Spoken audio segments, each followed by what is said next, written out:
Sundance 2020 has started, and you want to know what movies to go see. Well, here's a list of 20, starting off with five documentaries. 1. Bloody Nose, Empty Pockets, directed by Bill and Turner Ross. It's a portrait of a Las Vegas dive bar set to close, the patrons who frequent it, the community that they've built, and the world that they are all trying to escape. 2. Boys State, directed by Jesse Moss and Amanda McBain. 1,017-year-old Texas boys are tasked with building a government from the ground up in an experiment that you won't see anywhere else. Will the political divisions of America creep its way into the experiment? Probably. 3. Dick Johnson is Dead by Kirsten Johnson. Kirsten Johnson also directed 2016's Camera Person. Kirsten Johnson attempts to use the magic of cinema in order to make her father live forever, to make him immortal. To quote Sundance, Johnson peels back layers of movie making as she and her father share a quest to face his death together. 4. The Truffle Hunters, directed by Michael DeWick and Gregory Kershaw. The white Alba truffle is sought by many, but only a select group of old Italian men and their dogs know how to properly get it. This film follows a cycle that leads the truffle from the floor of the forest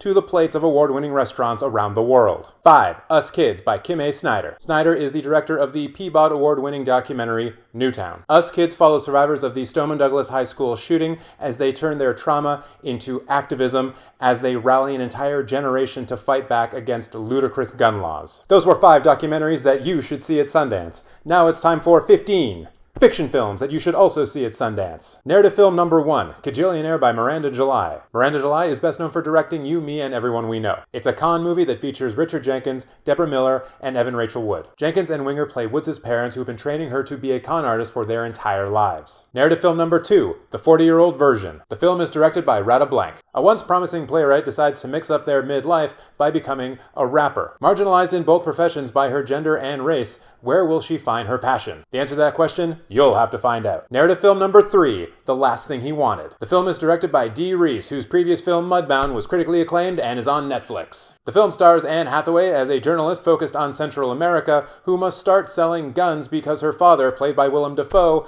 left a lot of deals undone and it's up to her to finish them. Narrative film number 4, The Nest. The film is directed by Sean Durkin, who is best known for directing Martha, Marcy, May, Marlene. The film stars Jude Law and Carrie Coon as they move back to England in the 1980s, where Jude Law tries to be an aristocrat again. It doesn't go well for him, and their family breaks apart. Or will it? Find out by watching this movie. Narrative film number 5, The Nowhere Inn. The film is directed by Bill Bentz, who is a writer on Portlandia. The Nowhere Inn is a fake rock mockumentary about Annie Clark, also known as St. Vincent. It is co-written by Annie Clark and Carrie Brownstein, who is also from Portlandia, and Sleater Kinney. I hope I said that band name right, but I also don't care if I didn't. Narrative film number 6, Shirley. Don't call me Shirley.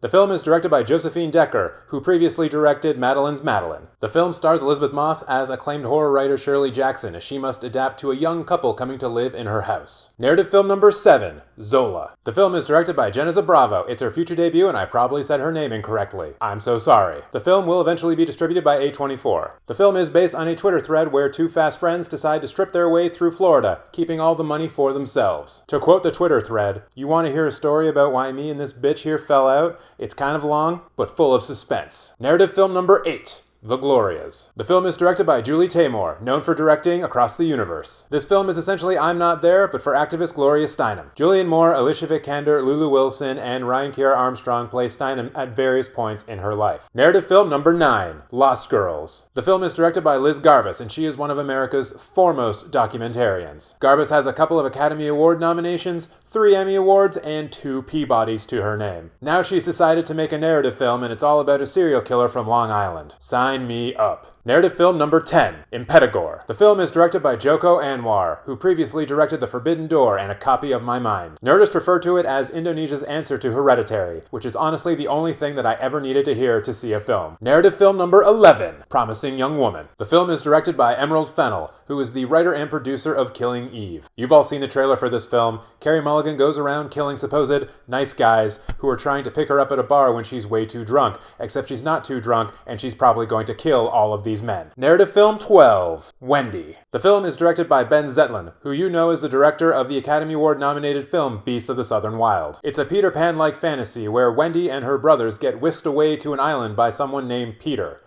On the island, they are stuck in time and do not grow old. There are also no adults.